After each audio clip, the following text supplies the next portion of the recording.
All right, guys, happy Halloween. The Texans are coming to town, right? Texans at Jets tonight, Thursday Night Football, Halloween special. The first thing I need to say is this, right? I couldn't even believe it, but the Jets are actually the Vegas favorite in this game. Like, I was shocked. I was shocked, right? Based off of how the two teams have looked, especially in recent, the past couple of weeks. I mean, the Texans are in first place of the AFC South. They are loaded. They have so much talent. Danielle Hunter, CJ Stroud, I mean, the list goes on, right? Derek Stingley. They have so many good players. 6-2, right? They're well coached. They don't really have a glaring weakness, as far as like the major statistical categories are concerned. The offense is good. The defense is good. The run defense is good. The rushing attack is pretty good. I would say maybe the one area where this team is elite is pass defense, along with time of possession.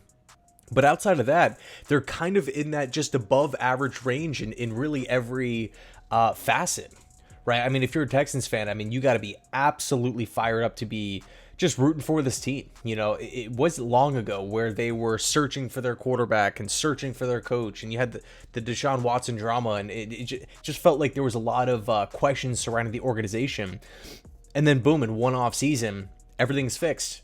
Coach, OC, DC, new quarterback, and they're rolling, right? The Texans are rolling. But before we dive into the preview here, I did want to shout out SeatGeek for sponsoring the video, the #1 rated ticketing app.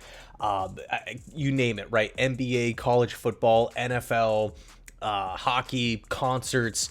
There's options, right? There's actually over 70,000 live events currently on their app, and they had this really cool rating system, right, where you have the green, the higher numbers based off of a scale 1 to 10.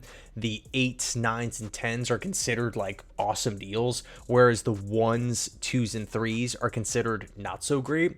So what's cool is you can go into the app and search whatever game or show you want to go to, and it will give you a number breakdown, right? This ticket might be a 3, and you're like, I'll probably pass. I'll opt for the 7 or the 8 or the 9, and that's based off of, of course, price, but also positioning within the stadium, which is really, really cool.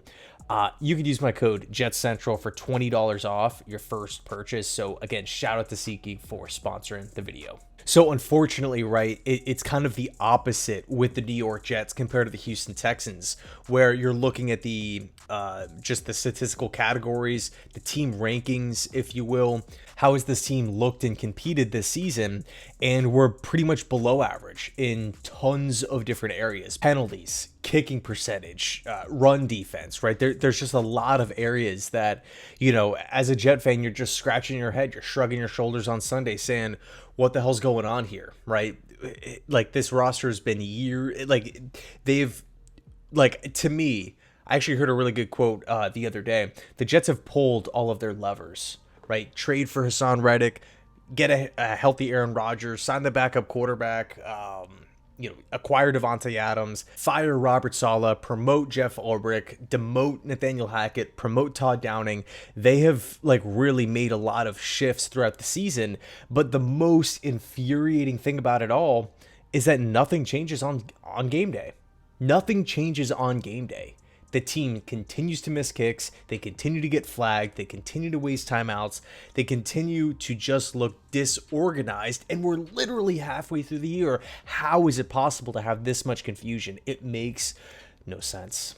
And it's so tiring to watch. It's so tiring to watch. So again, looking at those Vegas odds, I was floored when I saw that it was like Jets at home -2 or something like that the last time I checked. And of course, we do have to be fair. Stephon Diggs is hurt and out for the year. I believe Nico Collins is also banged up for Houston.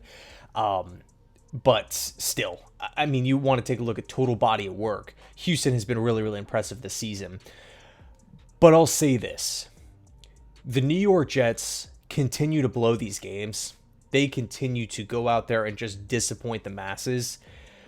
A big, I want to say 90 to 95% of every single loss that this team has had this year, it's been because of them. It's not because of the other team.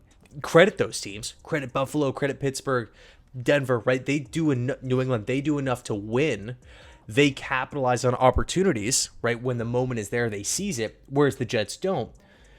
But and we all know this, right? We've been watching football for a while. It's very difficult to win football games when you're constantly turning the ball over, getting sacked, taking delay of games, again, looking confused, dazed.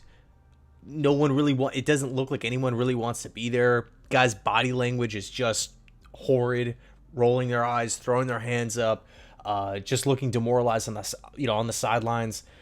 If we could just put together a clean game, a smooth game, the Jets have a chance. They have a chance. Not only this week against Houston, but against any team in football.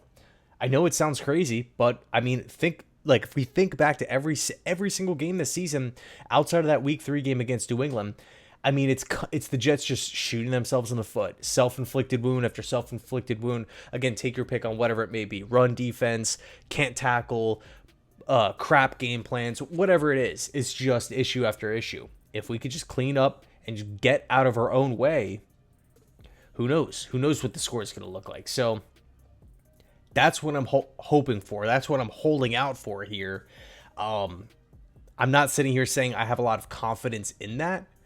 But at the same time, it's a possibility. And, one of the things I'm always trying to drive home on this channel is just being objective, being fair about everything, looking at both sides of the coin.